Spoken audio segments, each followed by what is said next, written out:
let's say you get it.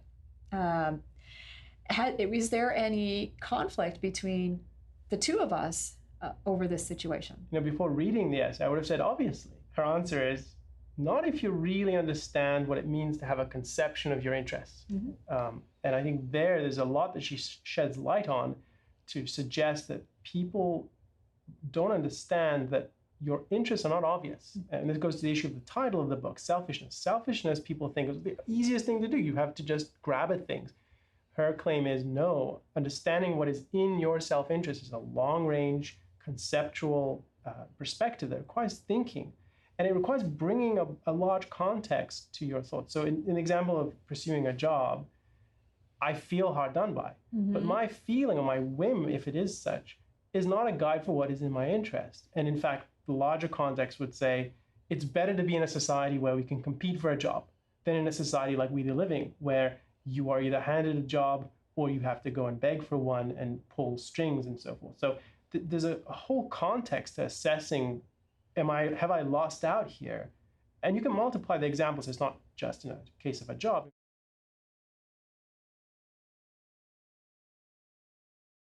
So let's turn to one of the other books and take a look inside the cover there. Capitalism, the Unknown Ideal. Now, most people think they know what capitalism is. Isn't that what we have now? We have capitalism. It's kind of something that we hold our nose and go about. It's one of those evil necessities that allows us to have the standard of living that we do. But capitalism, for most people, has some very negative associations with it. It's, people who are greedy, blood-sucking, Wall Street types that will cut any corners to get what they want.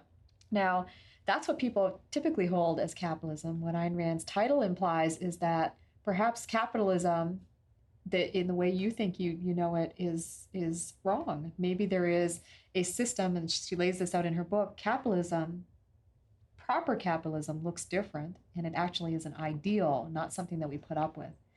So that's what she's covering in this set of essays. Now, when we step back from the book, from Capitalism, the Unknown Ideal, and we look at Atlas Shrugged, we see a certain kind of set of characters in there that are worth talking about for a minute. So a lot of businessmen in Atlas Shrugged, which already makes Atlas Shrugged an unusual book because it's about businessmen and what they do. Now you have two kinds of people in there. You have Hank Rearden, who we come to see as a hero, and Dagny Taggart, we come to see her as a hero.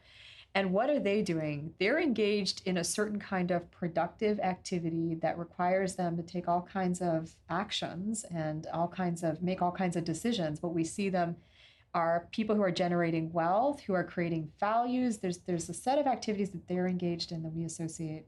That's business.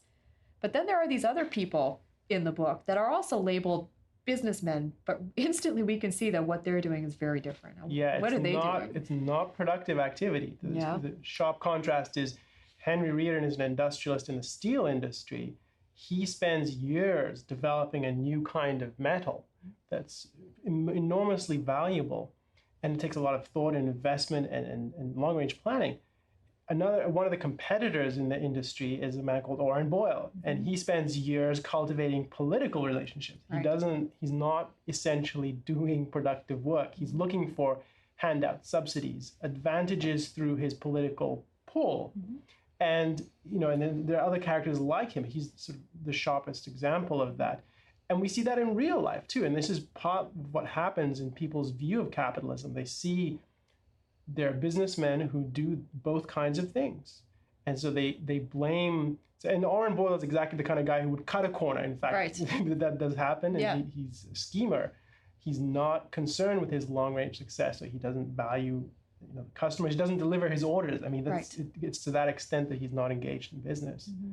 So we see, in Capitalism, the Unknown Ideal, in the real world setting, Ayn Rand is describing these two types of people that get lumped together, and they are certainly not of equal standing, according to Rand. One of the essays